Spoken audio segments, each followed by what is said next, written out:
오늘 본문은 새벽에라는 단어로 시작하고 있습니다. 누가복음에 보면 이른 아침, 아침 일찍 그런 뜻입니다. 간밤에 주님께서 겟세마네 동산에서 기도하셨어요. 밤중에 붙들리셨어요. 그리고 저들에 의해서 가야바의 뜰에서 또 대제사장의 뜰에서 신문을 당하고 저들은 이미 사형 판결을 내린 상태예요. 그러나 저들에게도 명분이 있어야 하잖아요. 밤중에 재판하는 것은 불법이었어요. 더군다나 제사장 집이라고는 하지만 개인 집에서 한 그런 신문 재판을 어떻게 명분을 얻을 수가 있겠어요. 날이 새기를 기다렸다는 듯이 날이 새자마자 밝자마자 성전으로 가서 공식적인 그런 재판을 합니다. 이미 사형 판결을 내렸기 때문에 형식적인 절차예요. 그리고 나서 즉시 사형권을 가지고 있었던 총독 빌라도에게 예수님을 보냅니다. 당시 총독 빌라도는 지중해 해변 도시인 가이사랴에 총독 관저가 있었지만 6월절 큰 명절 때가 되면 치안 유지를 위해서 예루살렘 성에 들어와서 성전 곁에 머물렀습니다. 바로 옆에 빌라도의 관저로 예수님을 보냅니다. 그러면서도 저들은 관저 안으로는 들어가지 않았어요. 왜냐하면 6월절 식사를 그날 해야 되는데 그 아침에 이방인의 집으로 들어갈 수는 없잖아요. 밖에 서서 빌라도를 불러내고 예수님을 보내는 저런 모습을 볼 수 있습니다. 오늘 본문은 우리가 쭉 읽어서 아시는 그런 내용이에요. 빌라도가 예수님을 데리고 가서 재판을 하잖아요. 첫 마디가 뭐냐면 2절에 보니까 네가 유대인의 왕이냐? 성경 원어의 의미를 분위기를 보면 그런 거예요. 아니 당신이 왕이라고? 좀 어쩌면 조롱 섞인 아니면 의문 나는 아니 뭐 당신이 유대인의 왕이냐 이런 질문이에요. 왜일까요? 여러분 밤새 주님은 핏방울이 땀방울이 핏방울 되도록 그렇게 기도하셨잖아요. 옷이 다 흠뻑 젖었어요. 밤새 이리저리 끌려다녔었어요. 우리가 어제 본문에 본 대로 저들은 예수님을 조롱하고 제사장들과 서기관들은 예수님 얼굴에 침을 뱉고 어떤 사람들은 얼굴을 가리우고 주먹질로 예수님을 그냥 두들겨 때렸잖아요. 하인들이 손바닥으로 예수님을 때리고 이리저리 끌고 조롱했잖아요. 그런 몰골이에요. 그런 상태예요. 빌라도 앞에 섰을 때에 당신이 유대인의 왕이냐? 주님이 고개를 끄덕이셨어요. 내 말이 옳도다. 마가복음에는 나오지 않지만 요한복음의 그 상황을 보면은요, 예수님이 조금 더 설명을 해주셨어요. 내가 왕이라는 것은 이 세상에 속한 그런 나라의 왕이 아님을 밝히셨어요. 내가 만약에 이 세상에 속한 그런 왕이었다면 내 종들이 싸워서 나로 하여금 이렇게 끌려오지 않게 벌써 했을 것이라고 조금 더 설명까지 해 주셨어요. 빌라도가 예수님을 보고 또 예수님에 대한 것들을 조사하고 그리고 빌라도가 재판합니다. 아무리 봐도 이분이 죄가 없는 분임을 알게 돼요. 누가복음 23장 4절에 보면 그래서 나가서 무리들에게 대제사장들에게 내가 보니 이 사람이 죄가 없도다 말했어요. 무죄를 판결했어요. 그럼 이제 어떻게 해야 돼요? 그 사람들을 해산시키던가 끝내야 되잖아요. 그럼에도 불구하고 이 군중들이 두려운 거예요.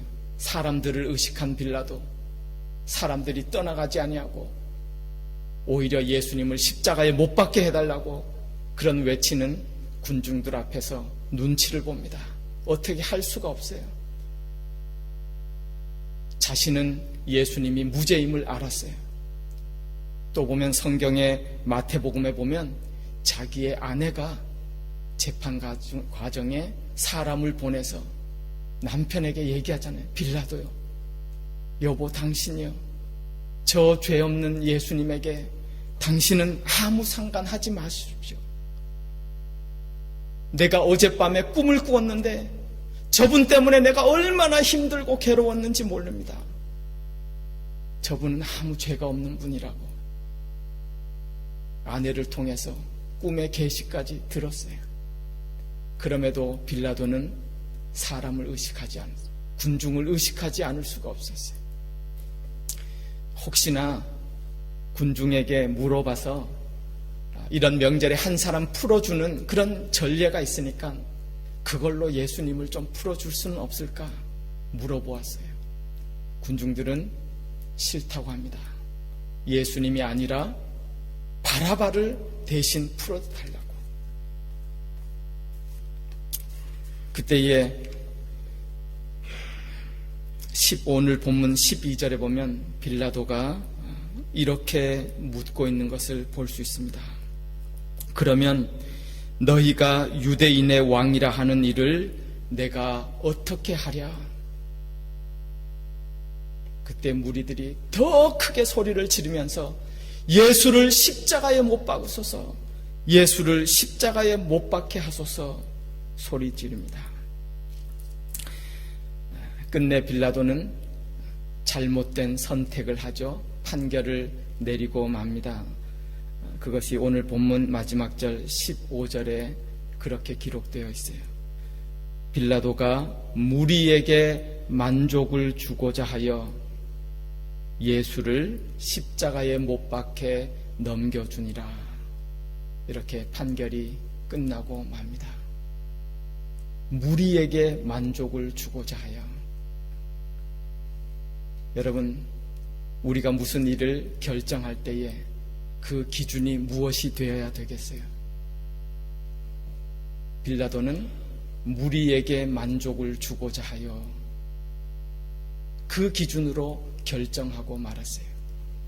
그런데 사실 가만 들여다보면 무리에게 만족을 주고자 한 그런 면이 없잖아 있지만은 그것은 또한 자신의 안위를 위함이었어요. 자신이 잘못 재판해서 무리가 소동을 일으키면 자신은 또한 로마 가이사 황제에게 또 징벌을 받아서 자기의 총독 자리에서 잊지 못하게 될 그런 상황을, 정치적인 상황을 다 짐작하고 자기의 안위를 위하여서 좋은 게 좋은 걸로 그렇게 넘어가고자 하는 그런 빌라도의 결정, 선택의 모습을 보게 됩니다. 여러분, 어쩌면 예수님이 이렇게 사형 언도를 받으시고 십자가에 못 박히시는 것은 하나님의 예정하신 그런 섭리고 뜻이었어요. 그럼에도 불구하고 그렇다고 해서 이 일에 개입한 빌라도에게 면죄부가 주어지는 것은 아니에요.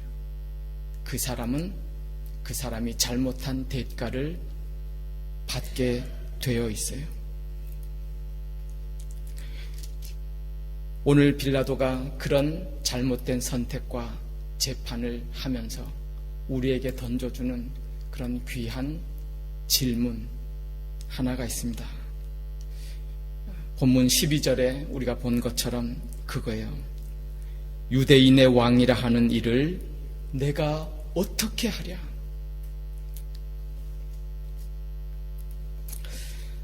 이 말씀은 마태복음에 보면 뭐라고 되어 있냐면 그리스도 예수를 내가 어떻게 하랴 라고 그렇게 표현되어 있는 것을 볼 수 있습니다.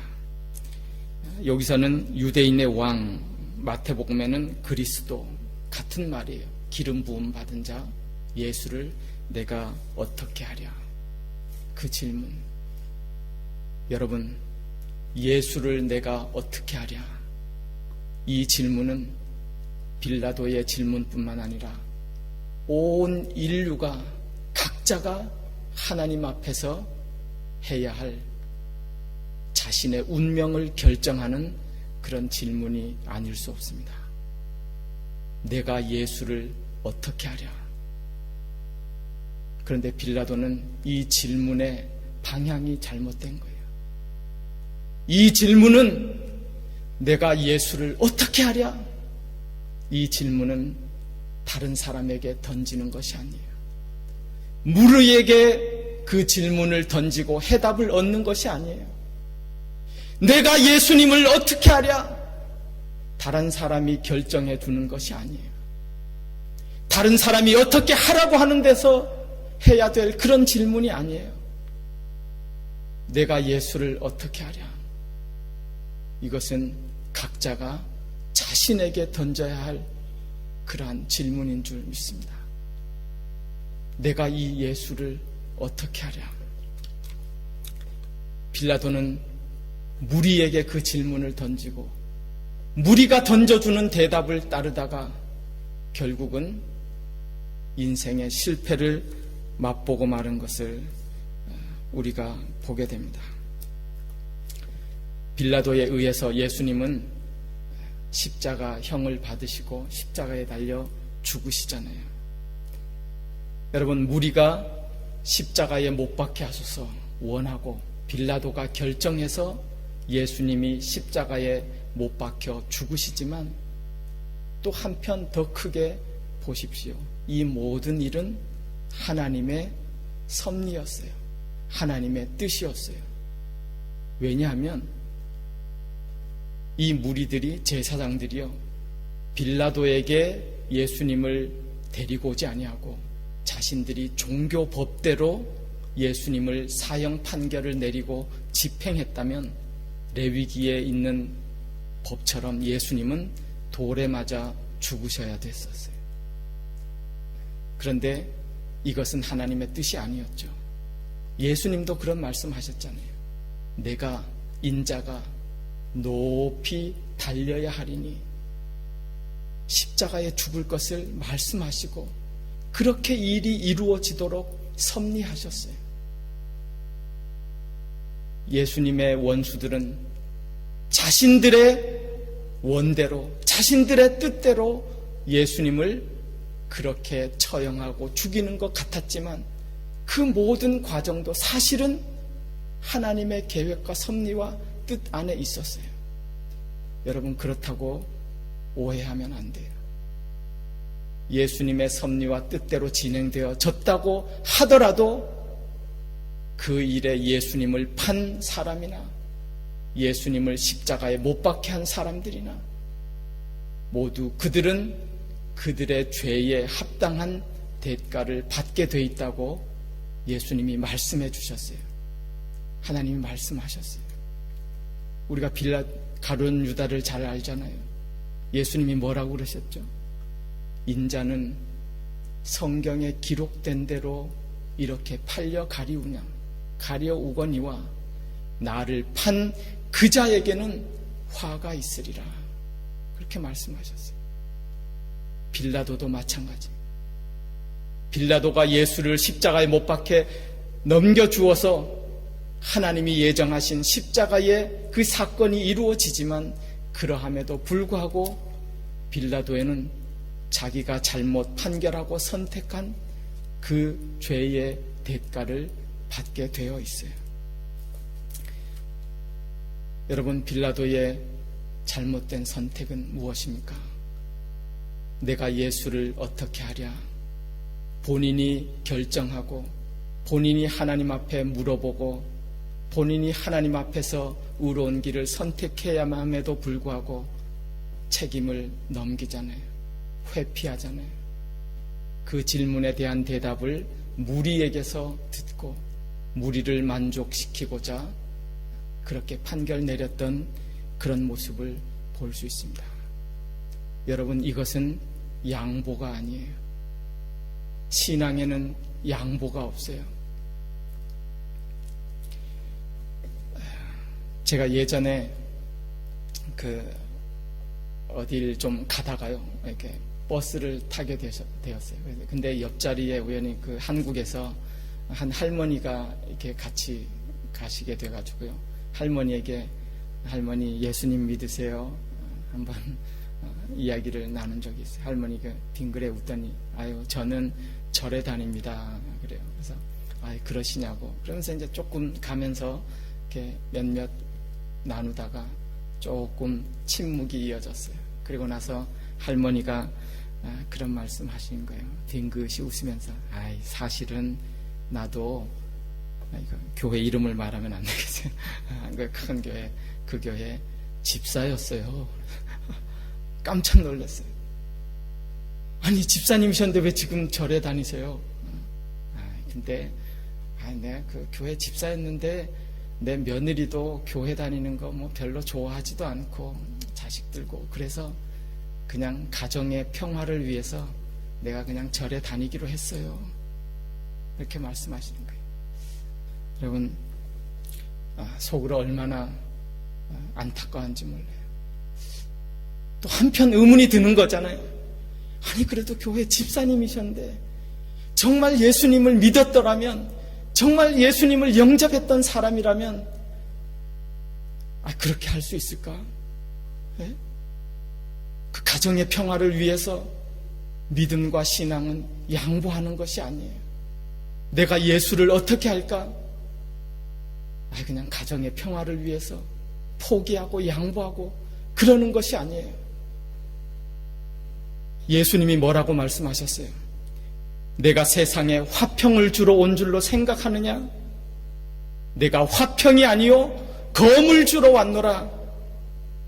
내가 온 것은 아버지와 딸이 어머니와 며느리가 시어머니와 불화하게 하려 함이니라. 사람의 원수가 자기 집안 식구니라. 물론 어려운 말씀이에요. 이게 무슨 뜻이에요? 여러분 신앙은 그렇게 포기하는 것이 아니에요. 신앙은 그렇게 양보하는 것이 아니에요. 믿음은 가정의 무슨 평화를 위해서 포기할 수 있는 그런 것이 아니라는 것입니다. 예수님을 믿고 나면 어떤 의미에서 영적 전쟁이 시작돼요. 가정에서도 믿지 않는 분들과 그 영적 전쟁이 이루어지는 거예요. 그렇다고 인간의 도리를 포기하라는 것이 아니잖아요. 예수님도 말씀하셨어요. 믿는 자가 자기 가족을 돌보지 않으면 믿지 않는 자와 더 악한 자라고 말씀하셨어요. 인간의 도리를 포기하라는 것이 아니에요. 그러나 본질적으로 이 믿음은 양보할 수 있는 게 그런 것이 아니에요. 그래서 주님이 말씀하셨죠. 천국은 침노하는 자의 것이라고. 믿음을 지키셔야 돼요. 내게 찾아오신 예수님을 내가 붙들어야 돼요. 예수님을 그렇게 넘겨줄 수 없는 거예요. 내가 예수를 어떻게 하랴? 그 질문은 우리 각자가 자신에게 던져야 돼요. 남에게 그렇게 던져주고 무책임하게 따르는 것이 아니에요. 내가 예수님을 어떻게 할까? 질문할 때요. 내 자신의 질문할 때에 더 깊이 나가서 그 질문은 이렇게 바뀔 것 같아요. 내가 예수님을 어떻게 할까? 거기에서 더 나아가서 예수님, 내가 어떻게 할까요? 주님, 내가 어떻게 하면 좋겠습니까? 내 앞에 계신 주님, 주님 앞에 내가 어떻게 할까요? 그런 질문으로 바뀌게 될 때에 주님이 우리를 붙들어 주실 줄 믿습니다. 주님이 우리에게 힘 주세요. 세상 어느 누구도 자기가 예수님을 붙든 사람이 없어요.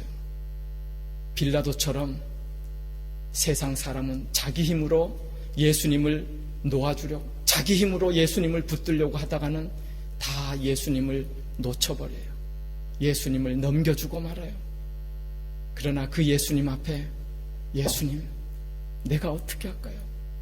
주님, 내가 어떻게 하면 될까요? 주님 앞에 무릎 꿇어 주님을 의지하고 주님을 바라볼 때에 주님이 우리를 붙들어 주시고 우리를 믿음의 경주에서 승리하게 하실 줄 믿습니다. 이 같은 은혜로 믿음의 경주에서 승리하는 우리 모든 성도들 되실 수 있기를 주님의 이름으로 축원합니다. 우리